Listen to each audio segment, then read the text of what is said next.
હાલો મિત્રો, કેમ છો? જો અમે આવું કામ કરીએ છીએ અને લટકણ કહેવામાં આવે સાડીમાં લગાડવા માટેના કામ.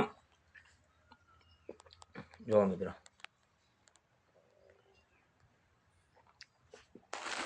બધા અલગ અલગ કલરના આવે.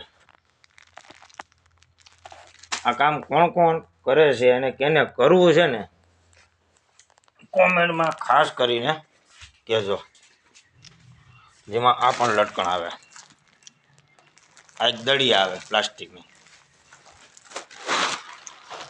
આ ટાઈપની. આ દડીમાં કપડું ચડાવી અને આ રીતની બનાવવામાં આવે. પછી આ રીતનું પેકેટ તૈયાર થાય, આખું બની ગયા. પછી કોણ કોણ કામ કરે છે ને કેને કેને કરવું છે ને ખાસ કરીને કોમેન્ટમાં કહેજો મિત્રો.